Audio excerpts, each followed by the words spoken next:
देखिए, ये पहला जो तुलनात्मक राजनीति में है, पहला टॉपिक स्वरूप प्रमुख उपागम।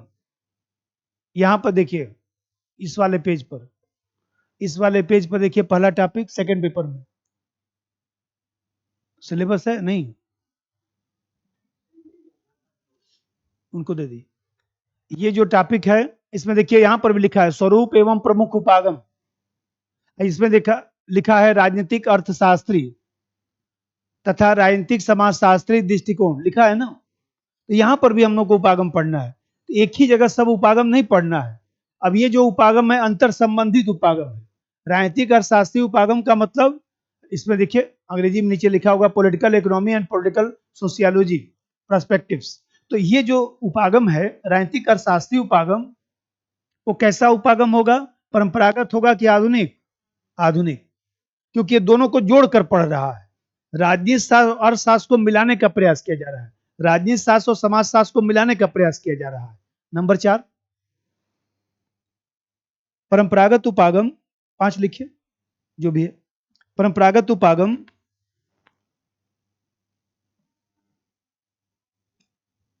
औपचारिक ज्यादा है, औपचारिक ज्यादा है और संकीर्ण दृष्टिकोण रखता है, संकीर्ण दृष्टिकोण रखता है।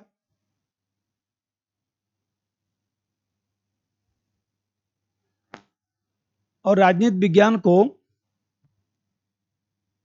पूर्ण विषय के रूप में देखने का प्रयास करता है, राजनीति विज्ञान को पूर्ण विषय के रूप में देखने का प्रयास करता है।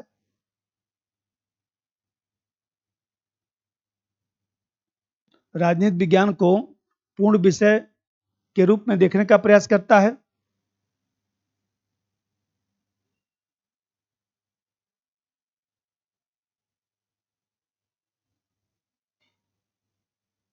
उधर लिख दीजिए, यह अंतर अनुशासनात्मक पद्धति पर बल देता है, अंतर अनुशासनात्मक पद्धति पर बल देता है, अंतर अनुशासनात्मक पद्धति पर बल देता है और अनौपचारिक पहलुओं का भी प्रयोग करता है, और अनौपचारिक पहलुओं का भी प्रयोग करता है, अनौपचारिक पहलुओं का भी प्रयोग करता है।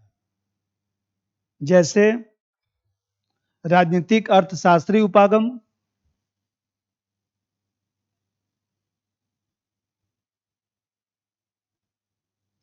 राजनीतिक अर्थशास्त्री उपागम, राजनीतिक अर्थशास्त्री उपागम, राजनीतिक अर्थशास्त्री उपागम।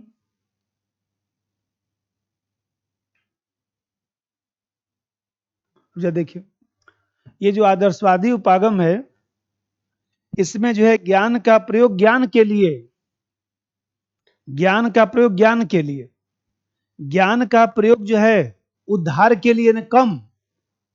जैसे मान लीजिए हमें कहते कोई डॉक्टर है, आपने कहा कि जानते हैं डॉक्टर साहब बहुत नॉलेज रखते हैं, लेकिन जानते हैं किसी का ढंग से ऑपरेशन नहीं कर पाते हैं, या कोई ऑपरेशन सफल ही नहीं कर पाए। ज्ञानी तो बहुत है, वो आदर्शवादी है। तो ज्ञान का प्रयोग उद्धार के लिए होना चाहिए ना। मान लीजिए हम लोग मास्टर हैं, अब आप मान लीजिए कहिए कि जानते हैं ये टीचर बहुत नॉलेज इनको है, बहुत जानकारी है, बस इनका पढ़ाने का मन नहीं करता है, ये पढ़ाते नहीं है, सिलेबस खत्म नहीं करते हैं, नॉलेज तो इनको बहुत है। तो ऐसा क्या करेंगे जब पढ़ाते हैं नहीं, सिलेबस खत्म कर ही नहीं पाते हैं, पढ़ाने में मन ही नहीं लगता है उनका, तो ऐसा टीचर का क्या करें लेकर? यह आदर्शवादी उपागम है। और ज्ञान का प्रयोग उद्धार के लिए आधुनिक उपागम। लिख दीजिए, ज्ञान का प्रयोग, परंपरागत में लिखिए, ज्ञान का प्रयोग ज्ञान के लिए,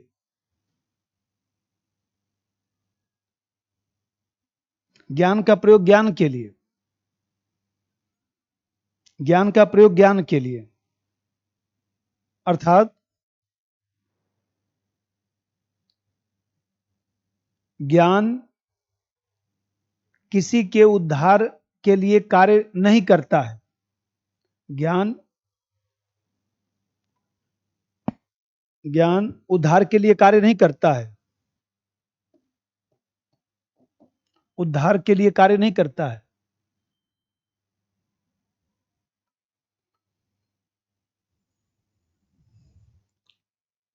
जैसे प्लेटो का दार्शनिक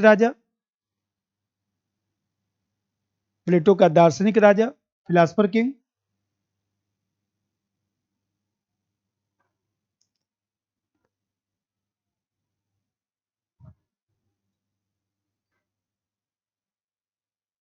उधर लिख दीजिए,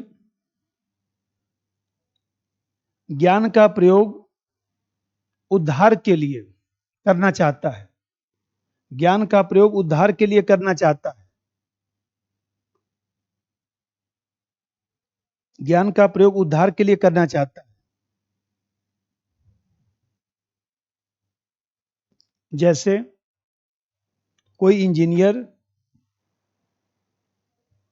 अपने ज्ञान से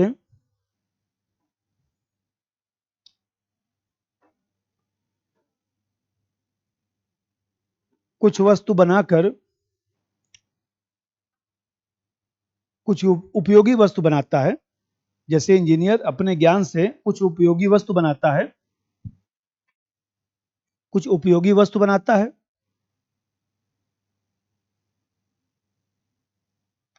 कुछ उपयोगी वस्तु बनाता है। ठीक है, 4-5 हो गया, बस ठीक। एक और लिख डालिएगा, 4-5 तो मैं लिखवा ही दिया करूंगा। और अपने दिमाग में केवल आपको 4 लाइन ध्यान रखना है कि भाई ये जो परंपरागत उपागम है, एक थ्योरी वाला नोट दे दीजिएगा, वो पढ़ा रहा हूं। जैसे मान लीजिए परंपरागत उपागम मूल्य का प्रयोग करता है, आदर्शवादी है, सब्जेक्टिव है, एक तरह से नीति शास्त्रीय दृष्टिकोण है। नीति शास्त्रीय दृष्टिकोण का मतलब अच्छा बात कहना। और फिर मैं अभी बता रहा था संकुचित दृष्टिकोण है, केवल राजनीतिक विज्ञान को ही अपने आप में पूर्ण मान रहा है। ये बताइए, केवल जो है दार्शनिक बात कर रहा है। जिसमें बताया कि कोई व्यक्ति मान लीजिए तैयारी आप अकेले बैठ के कर रहे हैं, तो मैं क्या कहता हूं, जैसा 5 लोगों के बीच बैठिए, 2 लोग जरा इंटरव्यू दिए हैं, उनसे भी कह दीजिए कि भैया ऐसा है कि थोड़ा सा हमको, मैं एंशिएंट हिस्ट्री पढ़ लिया हूं, हमसे 10 प्रश्न यार से पूछ लीजिए। मैं चाय तब तक बना रहा हूं आपका, हमसे केवल 10 प्रश्न पूछ लीजिए। पहले इलाहाबाद में यही तो होता था कि कोई सीनियर मान लीजिए इंटरव्यू दिया हुआ है 2-3 बार का, तो कोई नया बच्चा अपना तैयारी करके एंशिएंट पढ़ उठ के रट उठ के पहुंचा, भैया हम चाय बना रहे हैं बढ़िया से, जैसा हमसे 10 क्वेश्चन पूछ दीजिए। तो 10 क्वेश्चन वो पूछता था, तब उसको पता चलता था कि हमको तो कुछ ढंग से आता ही नहीं है, फिर चल के पढ़ना है। फिर केसी की किताब खरीद के लाता था। केसी वाली किताब देखिए ना, इतनी मोटी वाली, केसी श्रीवास्तव, वो मोटी वाली किताब खरीद के लाता था, फिर पढ़ाई करता था। फिर जाता था 10 दिन बाद, भैया फिर 10 क्वेश्चन पूछिए, तो फिर वो पूछता था तो 3-4 बताता था, फिर नहीं कुछ आता था। फिर आकर बोलता था, सीनियर बोलता था जाके दोबारा पढ़, कितनी बार पढ़ के आओ, 2 बार 4 बार पढ़ के आओ। फिर गया 4 बार पढ़ के आया, तब 6-7 क्वेश्चन बताए। ऐसे तैयारी होता था, तब रिजल्ट आता था हिंदी माध्यम का। अब वो सब चीज खत्म हो गया कि 4, तब ना उसको समझा देख रहे हैं कितनी बार पढ़वा दिया वो किताब को। सीनियर को मान लीजिए जो 2-4 बार इंटरव्यू दिया, उसको 10 प्रश्न, आप हमसे बोलेंगे सर मैं पॉलिटी पढ़ के आया हूं, हमसे 10 प्रश्न पूछ लेते, मैं तुरंत 5 प्रश्न पूछ के आपका टेस्ट कर लूंगा कि आपको कितना याद है। तो हमें कहते हैं ये आदर्शवादी उपागम है, संकुचित दृष्टिकोण है। आइए, व्यापक है, इसमें औपचारिक पहलू भी है, इसमें औपचारिक भी है, और इसमें जो है अनौपचारिक भी है। भाई इसमें औपचारिक के साथ अनौपचारिक भी है, अनौपचारिक भी है। ये केवल औपचारिक है, ये केवल औपचारिक है, तो ये तो ज्यादा व्यापक होगा ना। ये तो स्वाभाविक सी बात है कि दोनों पहलुओं को रखता है, अंतर अनुशासनात्मक रखता है। ये आधुनिक उपागम तो व्यापक होगा। और इसका दृष्टिकोण अभी मैं बताया कि इसका दृष्टिकोण संकुचित है, संकीर्ण है, क्योंकि केवल जो है वह कुछ मूल्यों को ही मान लेता है कि यही पूर्ण है। अब इसी को मैं 3-4 पेज लिखा हूं, जो मैं अंतर अभी आपको कराया हूं।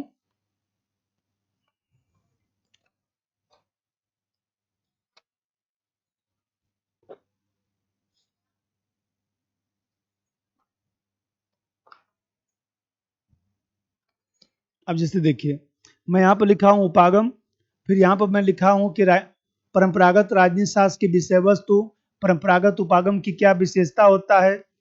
फिर इसके बाद जो है मैं इसमें लिखा हूँ आधुनिक उपागम क्या होता है, आधुनिक उपागम का विषय वस्तु क्या है। फिर दोनों में अंतर किया हूँ, यहाँ पर दोनों में अंतर किया हूँ, यहाँ पर दोनों में अंतर किया हूँ कि क्या क्या अंतर है। तो ये 4-5 पेज में इसमें इसलिए लिख दिया, जैसे एग्जाम में तो सीधा आता है परंपरागत उपागम आधुनिक उपागम में अंतर, वो तो मैं लिखवा ही दूंगा, समझा दूंगा। और आपको यदि मान लीजिए कुछ और पढ़ना है तो मैं लिख दिया और पढ़ लिए उसमें से, और मन किया तो पढ़कर एक अंतर और लिख लिए। अब जैसे आगे चलते हैं। अब जो हम लोगों का पहला उपागम है, हाँ बोलिए, किसका? तो पहले हम लोग उपागम पहले कुछ पढ़ेंगे, कंसेप्ट बन जाए, तब उसका मैं विश्लेषण करा दूंगा, क्योंकि पहले कुछ उपागम पढ़ के व्यवहारिक ज्ञान प्राप्त कर लिया जाए तो उसमें तो समस्या भी चलेगा, महत्व चलेगा ना। जैसे ऐसे समझिए कि सामान्य रूप से उपागम का क्या महत्व होगा। तो जब उपागम हम लोग कुछ पढ़ लेंगे, अभी व्यवहारवाद, उत्तर व्यवहारवाद, व्यवस्था सिद्धांत कुछ पढ़ लेंगे, तो कुछ महत्व तो वहां से निकल जाएगा और कुछ महत्व अलग से लिखवा देंगे। और हर उपागम की समस्या लिखवाऊंगा तो उस समस्या में से 2-4 समस्या लिख दिया जाएगा। अब देखिए, पहला उपागम कौन सा है? व्यवस्थावादी उपागम।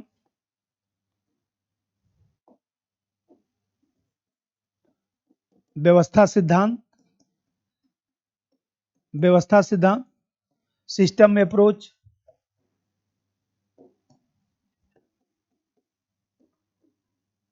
System approach. इस सिस्टम अप्रोच में जो है दो चीजें हैं।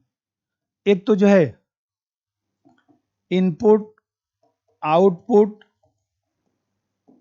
इनपुट आउटपुट एनालिसिस,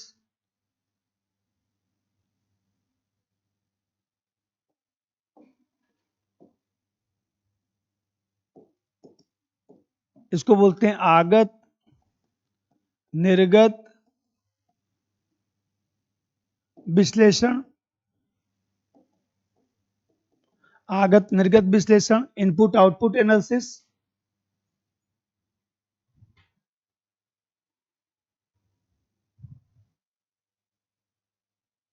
और दूसरा होता है इनपुट आउटपुट फंक्शन, आगत निर्गत कार्य, आगत निर्गत कार्य। शॉर्ट नोट देखिएगा पेपर में जाकर तो पूछा होगा इनपुट आउटपुट एनालिसिस, 150 शब्द में आया होगा। कभी आया होगा इनपुट आउटपुट फंक्शन। तो ऐसे समझिए, ये जो इनपुट आउटपुट जो एनालिसिस है, यह जो है डेविड ईस्टन का उपागम है। डेविड ईस्टन का उपागम। कभी मान लीजिए शॉर्ट नोट्स पूछे कि डेविड ईस्टन का उपागम, तो फिर ये लिखना है। इसको बोलते हैं आमंड का उपागम, आमंड का उपागम, आमंड का उपागम।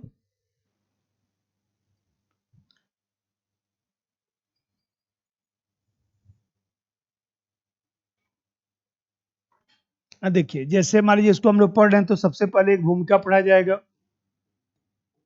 फिर जो ये जो उपागम डेविड ईस्टन समझाता है, इस उपागम की विषय वस्तु को समझा जाएगा, इसकी विषय वस्तु को समझा जाएगा। और कोई भी चीज पढ़िएगा तो उसका विश्लेषण जरूर पढ़ना है, इसका विश्लेषण जरूर पढ़ना है। विश्लेषण का मतलब कि इस उपागम की क्या समस्या है और इस उपागम का क्या महत्व है। इसी तरह से यहां पर भी इसका पहले भूमिका समझा जाएगा, अर्थ समझा जाएगा, फिर इसकी विषय वस्तु, क्या विषय वस्तु है, उस विषय वस्तु को समझा जाएगा। फिर यहां पर भी हम लोग इसका विश्लेषण पढ़ेंगे।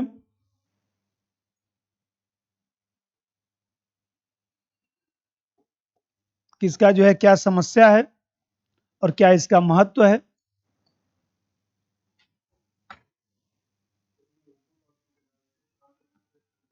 तंत्र विश्लेषण, इसी को तंत्र विश्लेषण भी कहते हैं। तंत्र विश्लेषण एक और ध्यान रखना है, फर्स्ट पेपर में भी उपागम है और सेकंड पेपर में भी उपागम है। यही चीज आप लोग बीए एमए में भी पढ़ते हैं।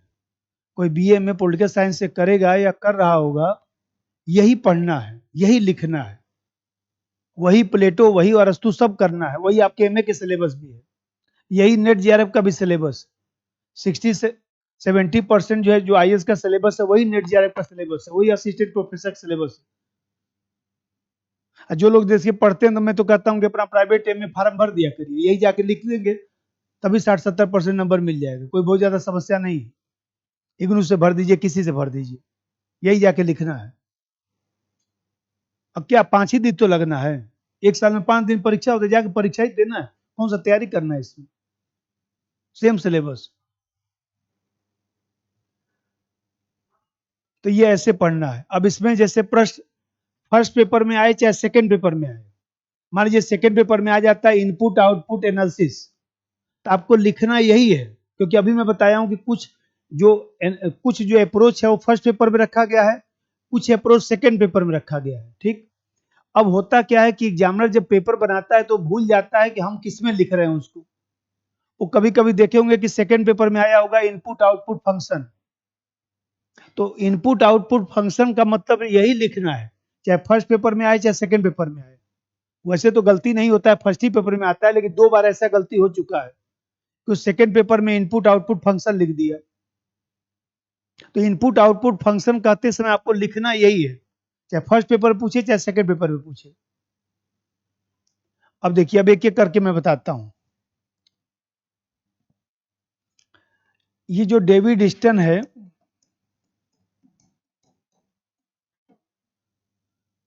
तो डेविड स्टन ने क्या किया कि एक उसकी पुस्तक थी, पहले समझिए तब अर्थ लिखवा दूंगा। उसकी पुस्तक थी पॉलिटिकल सिस्टम। तो इस जो पॉलिटिकल सिस्टम है, the political system,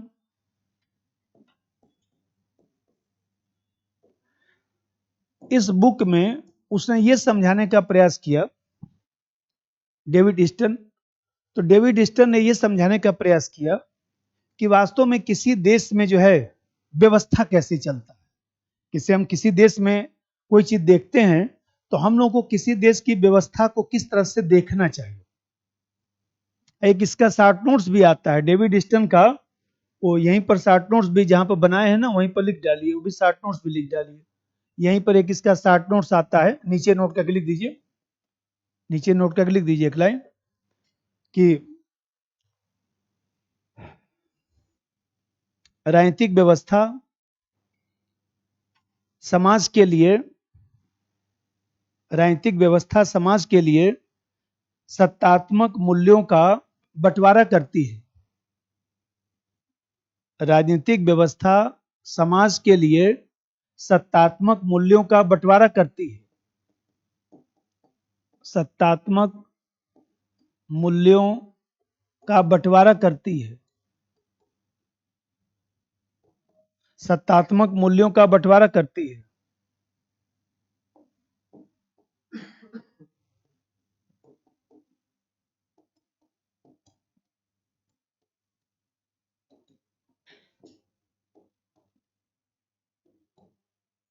authoritative allocation of value, ये शब्द लिखा रहता है। आया होगा क्वेश्चन, देखिएगा, बुलाऊंगे 10 साल का पेपर खरीद के देखिए, ये शब्द लिखा होगा शॉर्ट नोट्स में, अथॉरिटेटिव एलोकेशन ऑफ वैल्यू, मूल्यों का सत्तात्मक आवंटन इसी को कहा जाता है। मूल्यों का सत्तात्मक आवंटन, अंग्रेजी तो यही लिखा रहेगा, हिंदी में थोड़ा बहुत इधर उधर करता रहता है।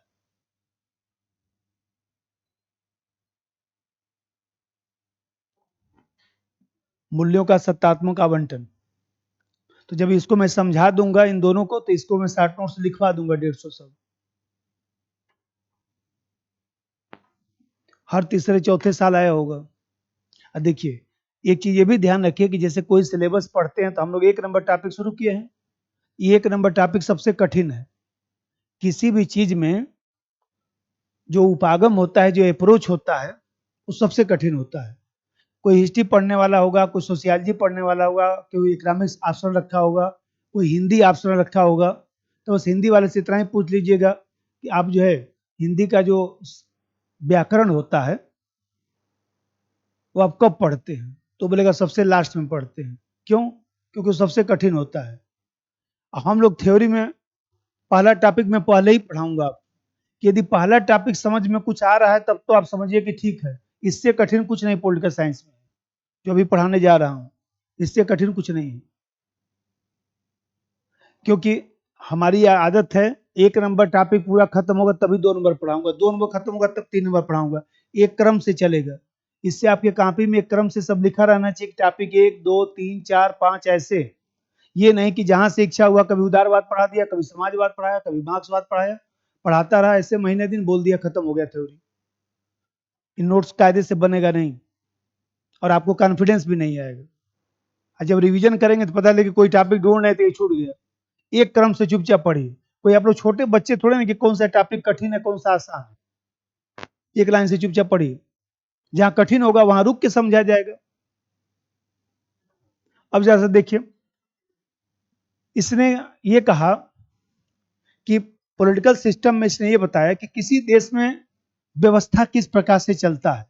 तो इसने कहा कि किसी देश में, पहले समझिए, बनाइएगा मत, पहले समझिए आप।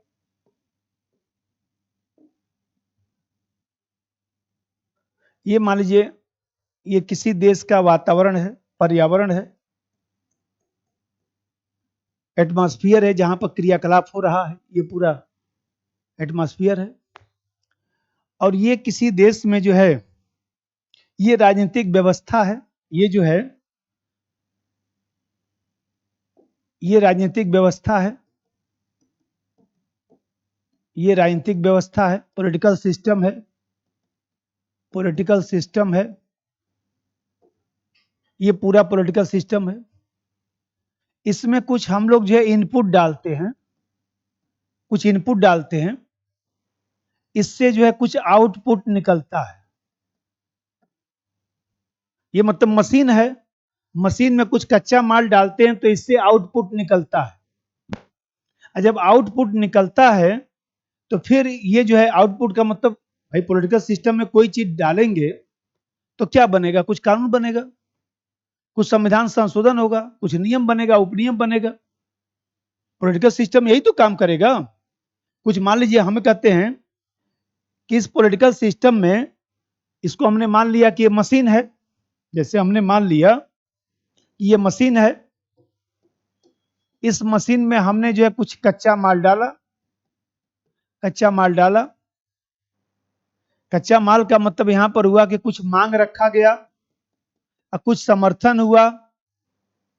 अब ये मशीन में गया, अब मशीन में गया तो कुछ यहां पर कानून बना, कुछ मान लीजिए निर्णय लिया गया। मान लीजिए पहले जो है ओपीएस चलता था, ओल्ड पेंशन स्कीम चलता था, फिर एनपीए आ गया, फिर मान लीजिए डिमांड रखा गया तो फिर जो है यूपीए आ गया, यूनिफाइड पेंशन स्कीम आ गया। देख रहे होंगे आजकल, सुने होंगे ना। तो आप देख रहे हैं, अब ये स्कीम आ गया। अब ये बताइए, यहां मांग रखा गया, फिर कुछ समर्थन हुआ, अब इससे पॉलिटिकल सिस्टम में मैटर गया, अब पॉलिटिकल सिस्टम ने कुछ निर्णय लिया, आउटपुट मतलब निर्गत, निर्गत, ये हो गया आगत। अब पॉलिटिकल सिस्टम ने निर्णय लिया, कुछ कानून बना, कुछ मान लीजिए निर्णय ले लिया गया, जैसे अभी मैं एग्जांपल बताया कि यूपीएस का निर्णय ले लिया गया। अब निर्णय ले लिया गया तो फिर इसका जो है ये बताता है कि ये जो है फीडबैक हो रहा है, फीडबैक हो रहा है, मतलब मीडिया मीडिया में, प्रेस पत्रिका में ये सब चल रहा है। अब फिर चल रहा है तो फिर इससे जो है अब दूसरी मांग आएगी, दूसरा समर्थन जुटेगा, फिर ये सिस्टम में जाएगा, फिर कुछ परिवर्तन होगा। इस तरह से इसने ये समझाने का प्रयास किया कि ये व्यवस्था ऐसे चलती रहती है। फीडबैक का मतलब प्रतिसंभरण, प्रतिसंभरण।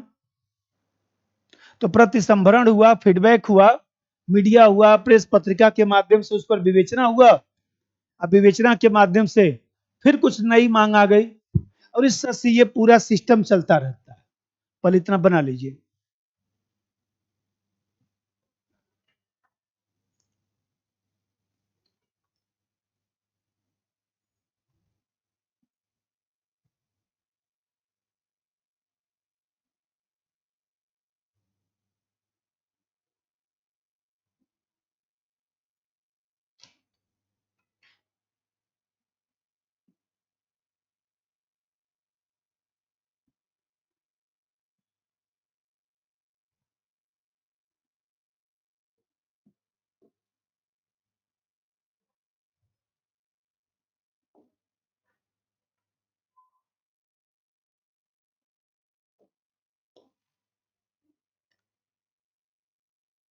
और जैसे ये पूरा मशीन हो गया, इनपुट हो गया, आउटपुट हो गया।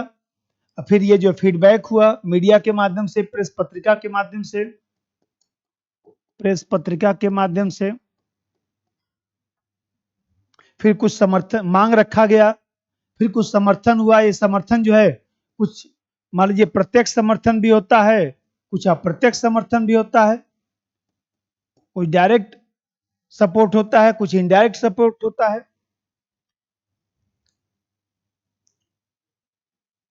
ये पूरा क्रियाकलाप जो है किसी वातावरण में घटित हो रहा है। ये पूरा क्रियाकलाप किसी वातावरण में घटित हो रहा है।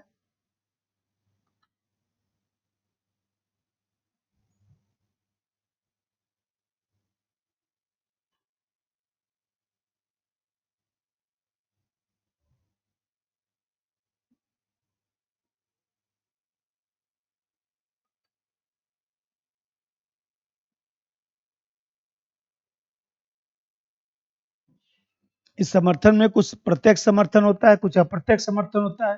प्रत्यक्ष समर्थन मतलब झंडा उंडा लेके हम टहल रहे हैं तो प्रत्यक्ष समर्थन हो गया। कुछ मान लीजिए यूट्यूब चैनल पे बना रहे हैं, कुछ कविता कहानी लिख रहे हैं, तो वो अप्रत्यक्ष समर्थन हो गया। भाई झंडा पताका लेकर और वहां पर जो है संसद भवन के सामने धरना प्रदर्शन कर रहे हैं, ये प्रत्यक्ष समर्थन हो गया।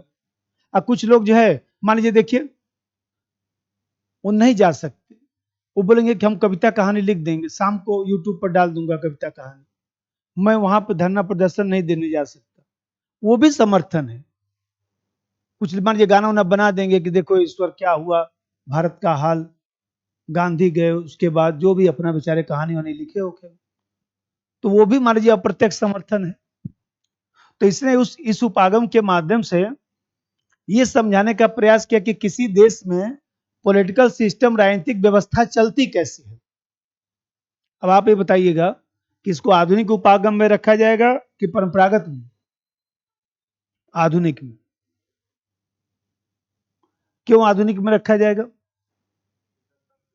हाँ, तर्क वितर्क और विचार विमर्श के माध्यम से बता रहा है कि जैसे साइंस में बताया जाता है कि ये कैसे निकला, तो देखिए कितना बढ़िया से उसने अपना। अब बस वही है ना कि पॉलिटिकल साइंस को हम लोग पॉलिटिकल साइंस मान के केवल कला मान के पढ़ते हैं, ये थोड़ी सी गड़बड़ी है। आप यदि सोशियोलॉजी को, इकोनॉमिक्स को साइंस की तरह पढ़ेंगे तो आपको खूब अच्छा समझ में आएगा, जल्दी समझ में आएगा। और जब आप पॉलिटिकल साइंस को ये मान लेंगे कि नहीं ये तो आर्ट्स विषय है, मैं भी मान लीजिए कुर्सी से लगा के अपना प्रवचन दे रहा हूं, नहीं समझ में आएगा। आप उसको समझेंगे तो चीजें सब साइंटिफिक समझ में आएंगी। तो इसने जो है डेविड डिस्टर ने ये बताया। अब इसी चीज को हम लोग 4 लाइन भूमिका लिखेंगे कि इसका, इस उपागम का क्या अर्थ है। अब लिखिए भूमिका 4 लाइन। डेविड डिस्टर ने अपनी पुस्तक दी पॉलिटिकल सिस्टम में, डेविड डिस्टर ने अपनी पुस्तक दी पॉलिटिकल सिस्टम में दी पॉलिटिकल सिस्टम में, देखिए एग्जाम में जैसे किताब का नाम लिखना है, आप मन करे तो अंग्रेजी भी लिख सकते हैं, कहीं कोई समस्या नहीं। हमारे जो नहीं मन किया तो आप ऐसे भी लिख सकते हैं।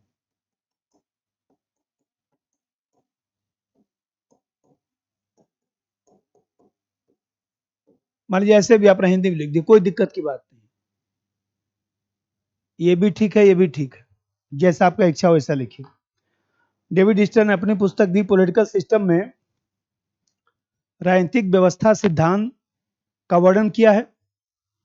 राजनीतिक व्यवस्था सिद्धांत का वर्णन किया है।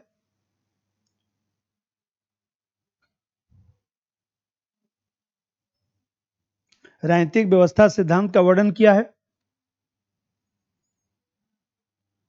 जिसमें जिसमें बताया कि राजनीतिक व्यवस्था जिसमें बताया कि राजनीतिक व्यवस्था आगत को इनपुट, आगत को निर्गत में बदलती है, आगत को निर्गत में बदलने का कार्य करती है, आगत को निर्गत में बदलने का कार्य करती है।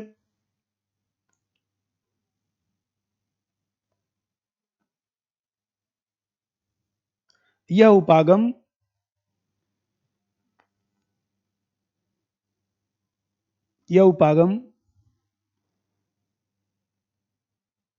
प्राकृतिक विज्ञान से प्रेरित होकर बनाया गया। वही जीव विज्ञान, भौतिक विज्ञान, प्राकृतिक विज्ञान से प्रेरित होकर बनाया गया।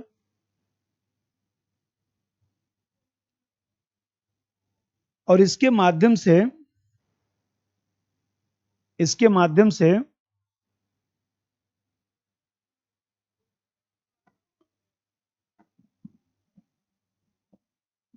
किसी भी देश में चलने वाली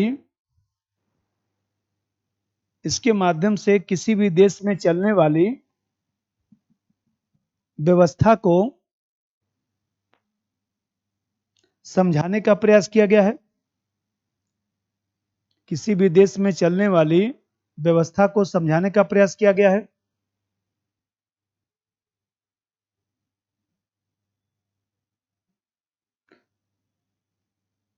व्यवस्था को समझाने का प्रयास किया गया है।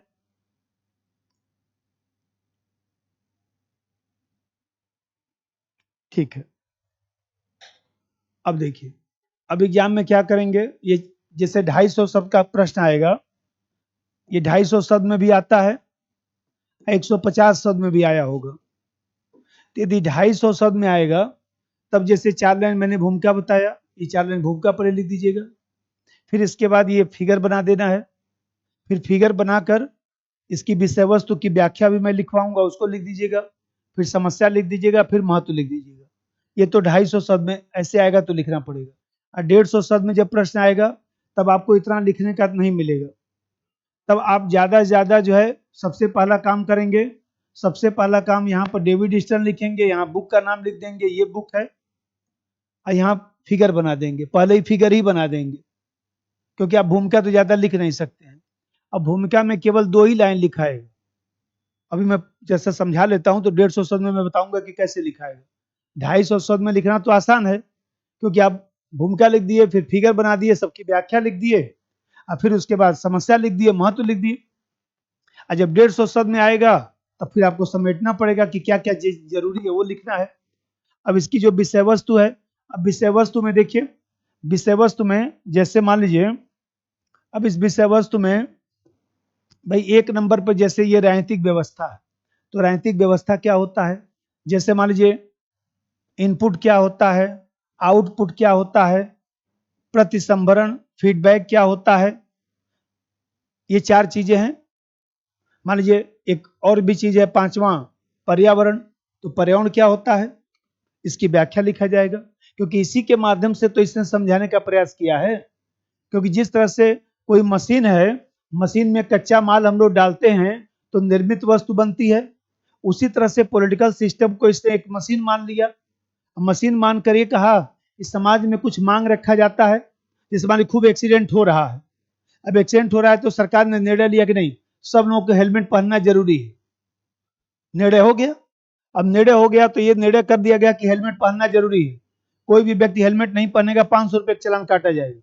अब फिर मान लीजिए, अब फिर कुछ लोग धरना प्रदर्शन करना शुरू कर दिए कि हम लोग, मान लीजिए अब सरदार जी लोग धरना प्रदर्शन करना शुरू कर दिए कि हम लोग हेलमेट कहाँ पहने, हम लोग तो ऑलरेडी हेलमेट एक पहने हुए हैं। भाई मान लीजिए वो लोग पहले से पगड़ी पहने हुए हैं ना, तो उसके ऊपर कहाँ हेलमेट पहन पाएंगे। अब वो लोग जाके धरना बैठ गए कि हम लोग अपना धर्म देखेंगे, हम लोग हेलमेट कैसे पहन पाए, इस साइड के हेलमेट भी नहीं मिल पा रहा है। अभी बताइए, उसी में कुछ महिलाएं भी पहुंच गई कि हम लोग को हेलमेट पहनने का छूट थोड़ा कम कर दिया जाए, या हम लोग छोटा हेलमेट पहन लें। क्योंकि मान लीजिए कुछ महिलाओं का हेलमेट पहनने के बाद उनका तो बाल वाल खराब हो जाएगा ना। तो मान लीजिए हमें कहते हैं, महिलाएं भी पहुंच गई। अब धरना प्रदर्शन शुरू हुआ। फिर अंत में कुछ मांग रखा गया कि चलिए भाई ऐसा है कि सरदार जी लोगों के लिए हेलमेट का छूट दे दीजिए। फिर मान लीजिए कुछ लोगों ने कहा कि थोड़ा सा जो है महिलाओं के लिए अलग हेलमेट बन जाए। देखिए महिलाओं का अलग हेलमेट आता है इस तरह से, तो मान लीजिए उनके लिए अलग हेलमेट बन जाए। चलिए वो भी मान लिया गया। फिर राजनीतिक व्यवस्था में ये चीज गया और फिर सरकार ने निर्णय करके कुछ उसमें छूट प्रदान कर दिया। जैसे मान लीजिए अभी कहा गया कि 10% सैलरी के बेसिक सैलरी से आप कटवाएंगे तब आपको यूपीएस मिलेगा। पढ़े होंगे अभी, यही तो नियम है ना, 10% कटवाएंगे। हम लोग जमाने में क्या था, एक भी रुपया नहीं कटता था, सरकार पैसा देती है। हम लोग जमाने में क्या था, जितना आपका लास्ट सैलरी है, यदि 1,80,000 रुपया आपका सैलरी लास्ट है, फिर 2 से भाग दे दीजिए, 90,000 पेंशन। जिस दिन बीआरएस लेंगे, चाहे जिस दिन रिटायर होंगे, उस महीने में जितनी सैलरी होगी उसका 2 से भाग दे दीजिए, उतना पेंशन। ये ओल्ड पेंशन स्कीम है। तो कोई अधिकारी सामान्यतः रिटायर होता था तो 2 लाख 2.5 लाख के आसपास उसकी सैलरी रहती थी, 1 सवा लाख पेंशन बनता था, उसका रोटी दाल चल जाता था। अब मान लीजिए किसी का 1,80,000 सैलरी है और सपोज करिए उसका बेसिक कितना होगा, तो बेसिक इसका हो जाएगा 90,000। हम 90,000 बेसिक होगा तो सरकार क्या कर रही है, बेसिक का हम आधा देंगे पेंशन, अब इसमें 2 का भाग दे दीजिए। ये और ये जैसे देख रहे हैं, बहुत डिफरेंस हो गया ना। उसी के समय का जो व्यक्ति 2004 तक ज्वाइन कर लिया है वो पाएगा 1 लाख पेंशन, और दूसरा वाला 1 साल बाद ज्वाइन किया तो पाएगा 50,000 पेंशन। केवल 1 साल का डिफरेंट हो गया, एक दिन का भी अंतर हो गया। 1 अप्रैल 2025 से जो ज्वाइन किया है उसको तो लागू आप कर रहे हैं यूपीएस, और जो मान लीजिए 31 मार्च को ज्वाइन किया है वो आ गया ओपीएस में, ओल्ड पेंशन स्कीम में। तो वो एक दिन पहले ज्वाइन किया था तो वो लेगा पेंशन जो है 90,000, ये लेंगे 45,000। ये है मेन मुद्दा यहाँ पर आके है कि भाई आपको, अब वही बात है कि जो लोग नौकरी किए हैं वो तो मामले को समझ गए तुरंत, और जो लोग बेचारे नौकरी नहीं किए हैं उनको अभी तो नहीं पूरा समझ आया, अब एनालिसिस चल रहा है कि मामला है क्या। और फिर उसमें 10% सैलरी से लिया जाएगा। हम लोग जमाने में सैलरी इसमें से एक भी पैसा कटौती नहीं, सब सरकार का फंड। तो अब यहाँ पर जो विवेचन करना है, अब छोटा सा नहीं बनाइए, विषय वस्तु की व्याख्या, विषय वस्तु की व्याख्या, भूमिका तो लिख लिए, विषय वस्तु की व्याख्या।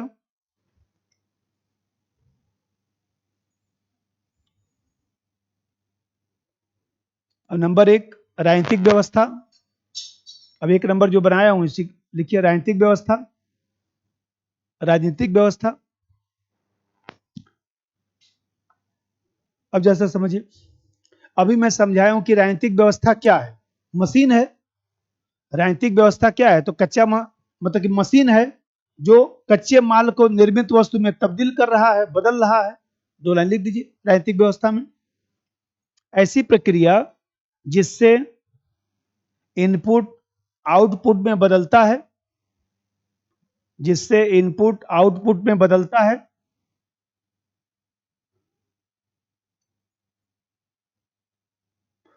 इनपुट आउटपुट में बदलता है, अर्थात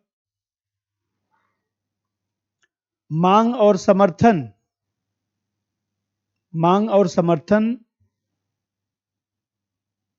मांग और समर्थन रखने पर नियम आवली कानून में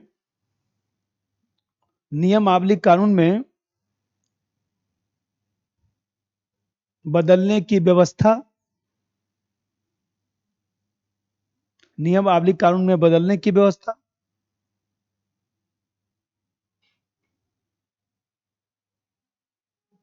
राजनीतिक व्यवस्था है।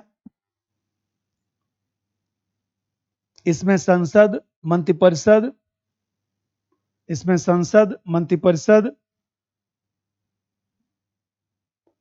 नौकरशाही आदि को शामिल किया जाता है।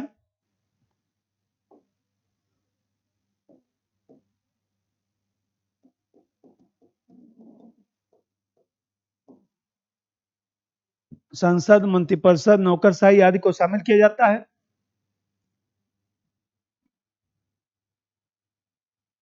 नंबर 2, इनपुट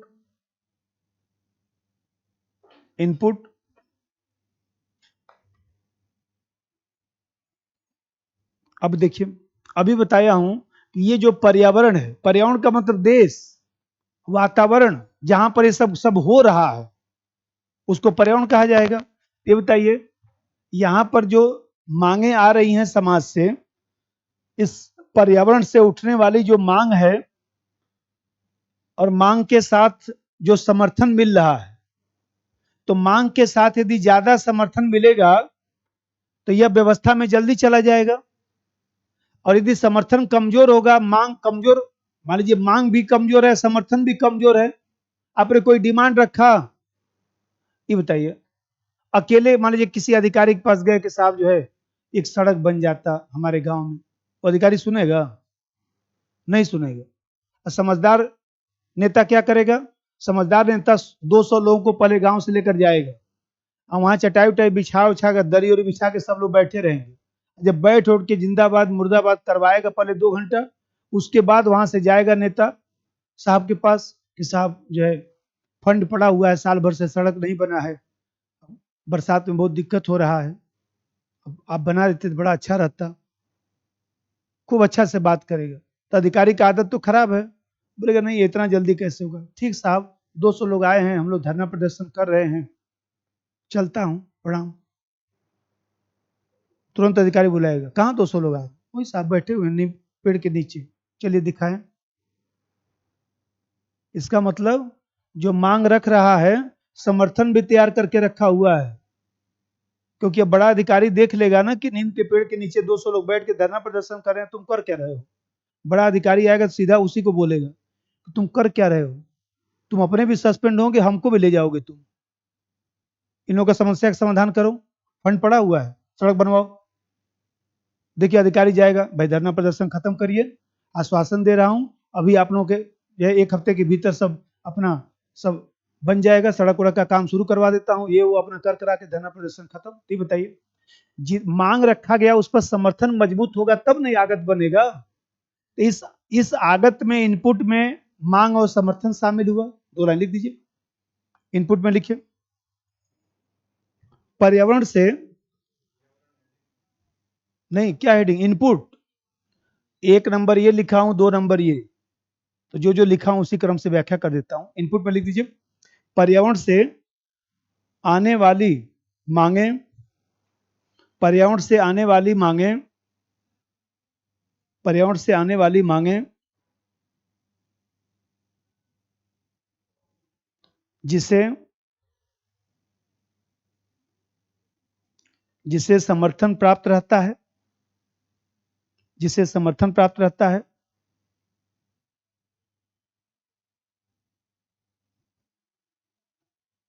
जिसे समर्थन प्राप्त रहता है, इस तरह मांग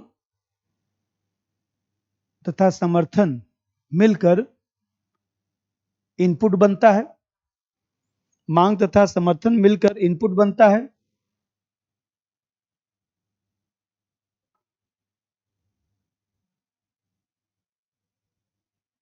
समर्थन ज्यादा होने पर, समर्थन ज्यादा होने पर मांग विचारणीय प्रश्न बन जाता है, मांग विचारणीय प्रश्न बन जाता है,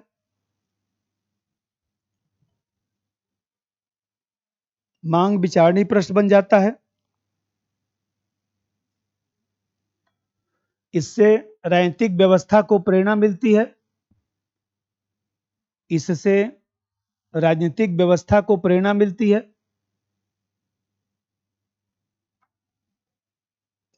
राजनीतिक व्यवस्था को प्रेरणा मिलती है। मतलब प्रेरणा मिलने का मतलब राजनीतिक व्यवस्था के लिए सब कच्चा माल है।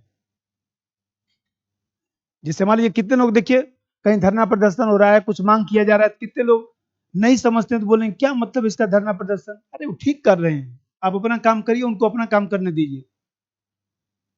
नहीं मांग रखेंगे, नहीं समर्थन उस पर जुटेगा। ये बताइए सीसैट पहले जो है पीटी में जुड़ता था, शुरुआती दौर में 5-6 साल पहले।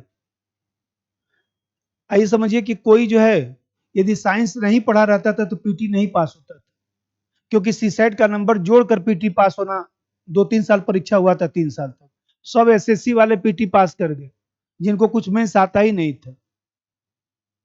अंत में खूब आंदोलन चला, इतना अच्छा आंदोलन चला कि संसद में मांग रखा गया, संसद में कुछ सांसदों ने मांग उठाया और अंततः सरकार ने सीसैट को क्वालिफाइंग किया।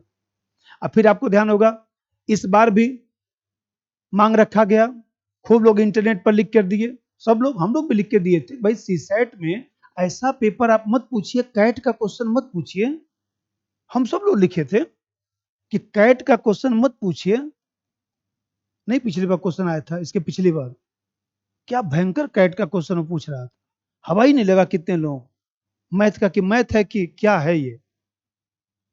तो अंत में बताइए सब लोग मेल पे लिखे, इस बार पेपर ठीक आया ना।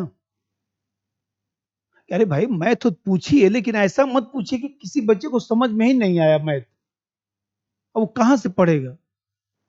तो हमें कहते हैं कि कोई मांग रखा गया, उस पर खूब अपना लोगों ने मेल भेजा। भाई समझदार जो भी अध्यापक हैं, चाहे जो भी लोग भी जुड़े हुए इस फील्ड से, सब लोगों ने मेल भेजा कि ऐसा मत करिए भाई, नहीं तो हिंदी माध्यम का बच्चा लोग तो पीटी नहीं पास हो पाएगा, आप ऐसा कर देंगे सब सब तो बीटेक वाले लोग ही पीटी पास करेंगे। तो ये बताइए ये मांग और समर्थन दोनों मिलेगा तभी तो इनपुट बनेगा। अब आउटपुट लिखिए, नंबर 3 आउटपुट।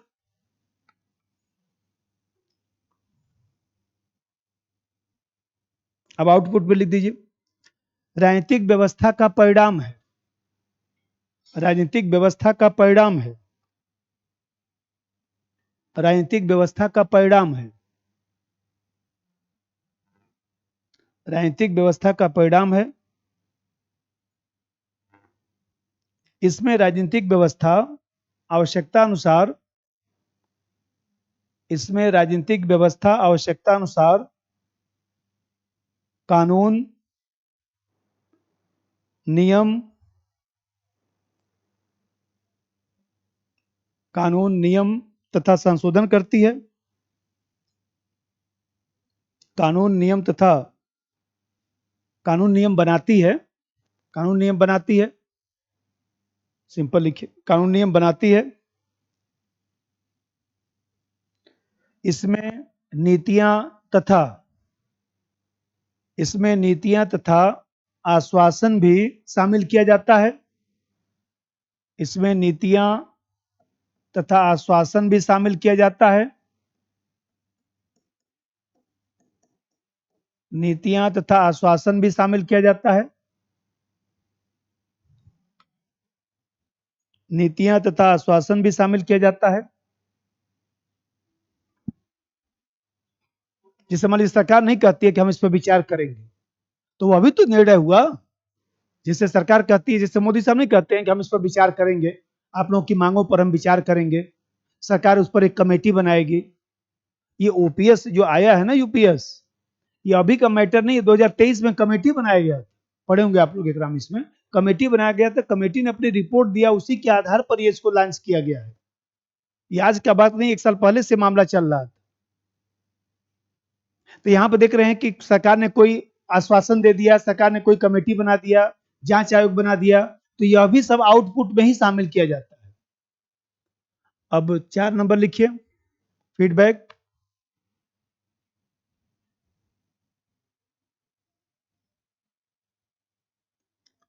अब जैसा देखिए, ये जो पर्यावरण है और ये जो राजनीतिक व्यवस्था है, इस पर्यावरण और राजनीतिक जो व्यवस्था है, ये जो पर्यावरण है और जो राजनीतिक व्यवस्था है, इन दोनों को जोड़ने वाली जो कड़ी है वही तो फीडबैक है।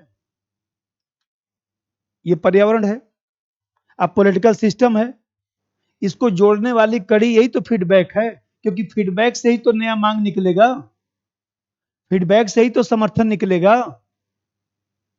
2 लाइन लिखिए, यह पर्यावरण और राजनीतिक व्यवस्था को जोड़ने वाली कड़ी है।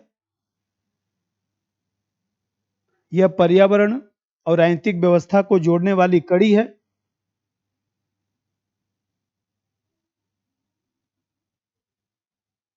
और ऐसी प्रक्रिया है जिससे नई मांगें निकलती हैं, ऐसी प्रक्रिया है जिससे नई मांगें निकलती हैं।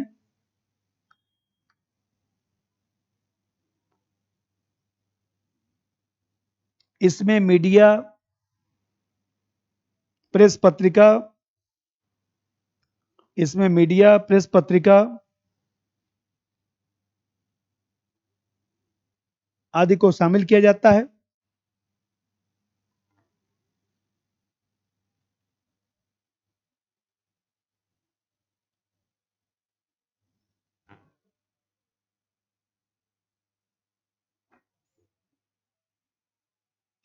नहीं देखते पेपर में निकलता है भाई आपका क्या फीडबैक है, इस कानून के प्रति आपका क्या फीडबैक है, यही फीडबैक की बात हो रही है। तो जो हम लोग फीडबैक देते हैं, उसी फीडबैक से ही तो कानून में परिवर्तन हुआ। भाई कोई कानून बना, उस कानून बना तो कोई भी कानून तो परफेक्ट नहीं हो सकता ना, कोई तो कमी होगा, तो कमी होगा तो फिर फीडबैक आएगा, तो इसी फीडबैक से तो उस कानून में परिवर्तन होगा। नंबर 4 हो गया। 5 पर्यावरण। पर्यावरण, अब यह देखिए, ये पर्यावरण में ही तो सब चल रहा है। देश का वातावरण पर्यावरण, जैसे मैं अभी बताया कि अमेरिका का पर्यावरण अलग है, हम लोग का पर्यावरण अलग है, देखते तो हैं। जैसे मान लीजिए हम लोग कहते हैं कि ऑस्ट्रेलिया विकसित देश है, ऑस्ट्रेलिया में सड़क है, यहां से कोई गाड़ी वाला आ रहा है, अब कोई व्यक्ति 100 मीटर दूर जो है, 100 मीटर दूर जो है ये व्यक्ति रोड क्रॉस कर रहा है, ये मान लीजिए भारत है, यहाँ भारत लिख दिया, या ऑस्ट्रेलिया लिख दिया। तो भारत, मान लीजिए ऑस्ट्रेलिया में 100 मीटर दूर से कोई व्यक्ति कार वाला है, ये व्यक्ति रोड क्रॉस कर रहा है, यहां तक आ चुका है, तो ऑस्ट्रेलिया में कार वाला क्या करेगा, यहीं कार को खड़ा कर लेता है, ये व्यक्ति धीरे धीरे क्रॉस कर लेगा, जब यहाँ सुरक्षित पहुंच जाएगा तब यहाँ से फिर चलाएगा। अब भारत में मान लीजिए यहाँ तक आया हुआ है व्यक्ति और यहाँ पर कार वाला है, तो क्या करेगा, यहाँ हार्न बजाएगा पहले तो 4 बार, जिससे उसको सुनाई दे, और दूसरा चीज स्पीड बढ़ा देगा, जिससे व्यक्ति भागकर फिर इधर चला जाए। तो ये जो हो रहा है ऐसे ही होता है। तो ये बताइए, ये हम लोग का दोष थोड़े ना है, हम लोग पिछड़े हुए देश के नागरिक हैं, इसलिए हम लोग का दोष है, तभी वो लोग हम लोग से विकसित हैं। अब सोच लीजिए उस व्यक्ति के ऊपर क्या गुजरेगा यहाँ पर, वो व्यक्ति यदि ऑस्ट्रेलिया वाला यहाँ आएगा तो सोच लीजिए वो हम लोग को देख कर हंसेगा ही, तो हम लोग देख के हंसेगा कि अच्छा ये लोग इसीलिए पिछड़े हुए, इसीलिए लोग गुलाम इतने दिन रहे, क्योंकि इन लोगों का सोच ही ऐसा है। ये जितना भी सब घटित हो रहा है, जिसमें घटित हो रहा है, उस वातावरण को पर्यावरण कहा जाता है। चलें लिखिए, ऐसी व्यवस्था जिसमें, ऐसी व्यवस्था जिसमें राजनीतिक जीवन, जिसमें राजनीतिक जीवन, सरकार, सामाजिक व्यवस्था आपस में जुड़ा रहता है, आपस में जुड़ा रहता है। ऐसी व्यवस्था जिसमें राजनीतिक जीवन, सरकार, सामाजिक व्यवस्था आपस में जुड़ा रहता है,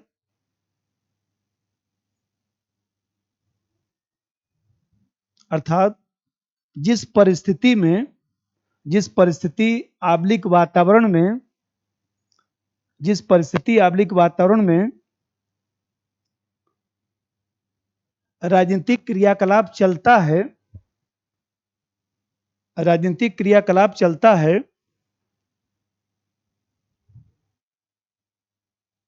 उसे पर्यावरण कहा जाता है, उसे पर्यावरण कहा जाता है।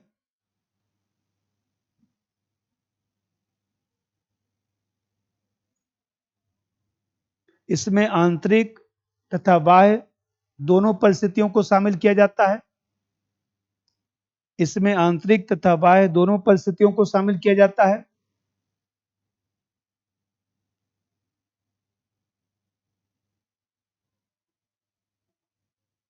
आंतरिक तथा बाह्य दोनों परिस्थितियों को शामिल किया जाता है।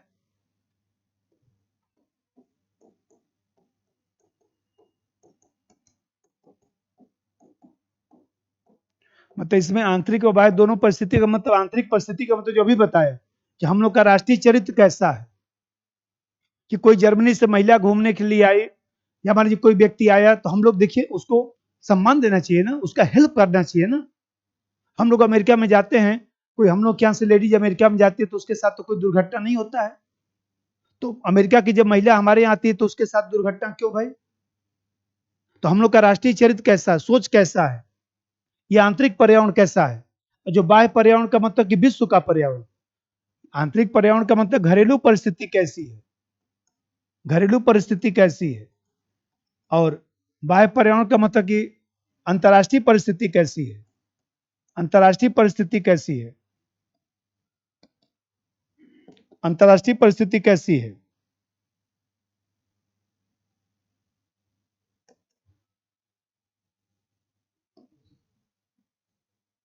चलिए कहीं कोई होगा।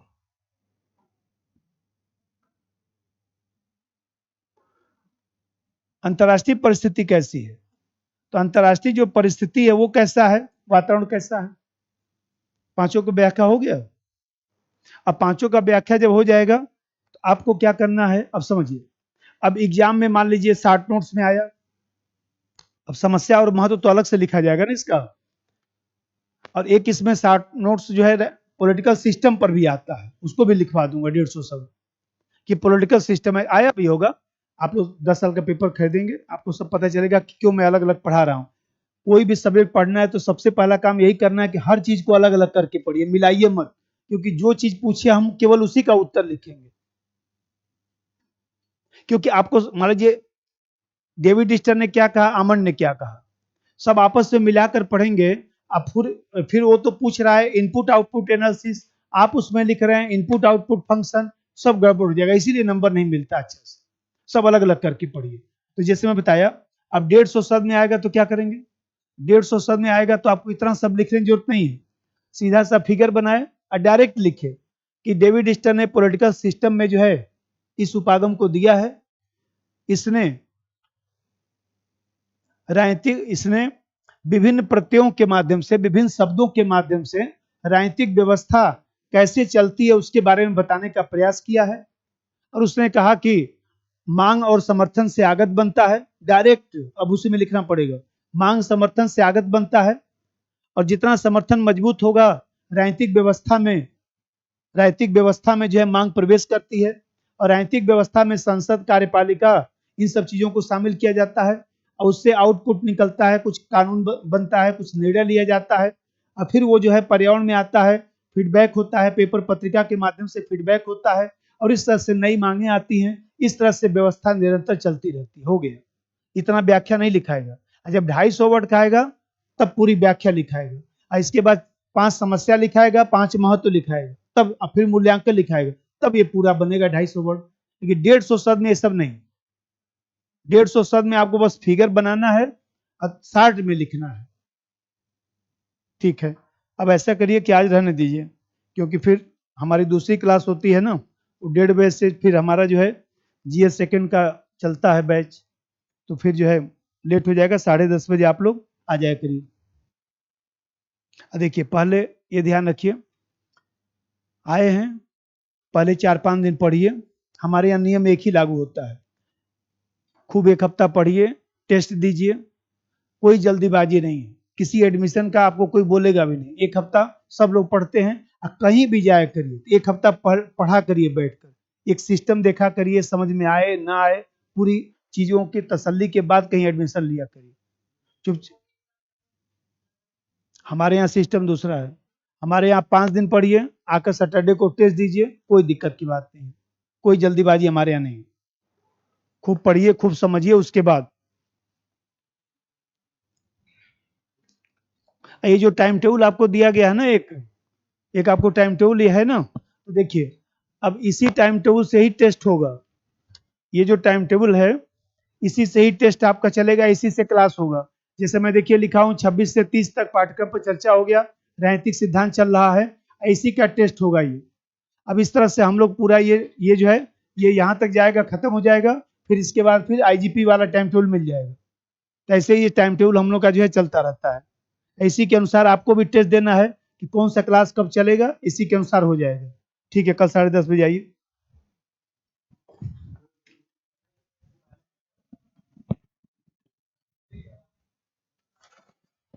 अरे बंद